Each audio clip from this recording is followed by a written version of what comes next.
Dios es un Dios temible, un Dios terrible, un Dios al que debemos tener no solamente reverencia, sino tanto. Porque Dios brilla muchísimo más que el sol, Él es el creador de todas las cosas. Y entonces santidad tiene que ver con la palabra de tenerle miedo a Dios, tenerle respeto, reverencia, pavor. La santidad de Dios se debe de tener. Se debe admirar, santificamos el nombre de Dios, pero no debe decir reverencia, sino se santifica Dios, pero reconocimos que es bien grande, mejor un poco, no sé qué le explica. Si Dios apareciera aquí, no se siente. Tan grande es su brillo que Dios necesitó diseñar la gracia de Cristo, la tolerancia. Y en Cristo, el amor de Cristo es tan tolerante, tan justificante, para poder traer a nosotros esa gracia salvadora y poder estar en la presencia de Dios sin ser destruidos. Entonces la gracia debe ser tolerante a nuestros pecados. Pero la Biblia dice que tenemos que perseguir la santidad. O sea, debemos esforzarnos para sacudirnos la fornicación, debemos sacudirnos para dejar la adulterio, el robo, la mentira. O sea, debemos de ser personas que estamos persistiendo y corriendo. Yo quiero ser santo, yo quiero ser santo, yo lo que sea santo, lo que sea digno. Y cuando veamos el pecado, yo le corro. Seguir es perseguir la unidad, perseguir con miedo, más bien huir del miedo, al miedo del pecado. Eso es lo que el apóstol estaba diciendo, solamente conseguir la paz con todo y la santidad sin la cual liberar al Señor. Qué tremendo, ¿no? Ok. Mire, la primera parte. ¿Qué tiene que ver todo esto de la conferencia que estamos hablando? La primera parte tiene que ver con unir. No, hay muchos problemas psicológicos y más emocionales porque estamos desunidos. ¿Sí? Dios unió al hombre y a la mujer en una sola carne. Pero entonces el pecado desune.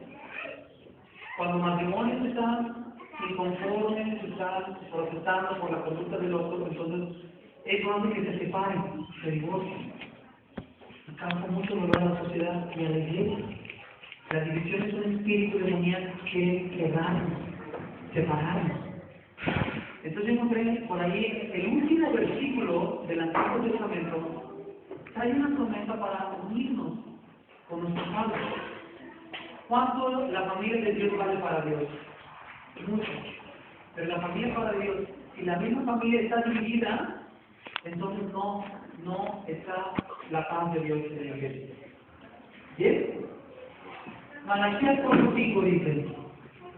Malaquías 4:5.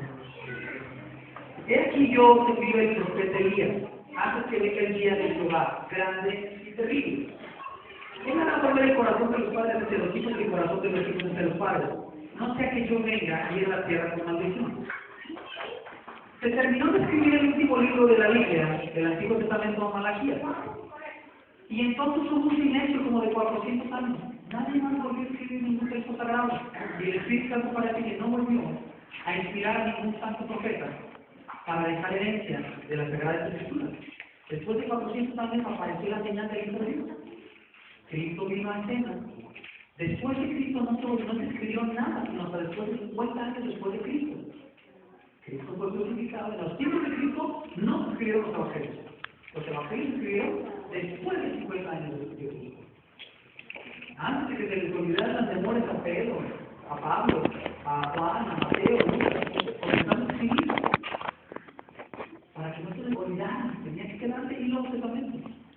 Y entonces, la última palabra que Dios dio dijo: yo enviaré el Espíritu de Dios para restaurar a las familias de la tierra. Y si las familias de la tierra no se vuelven a restaurar, entonces yo visitaré la tierra con maldición.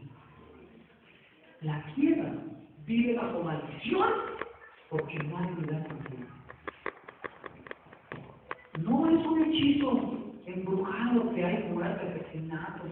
Es la maldición es pegada.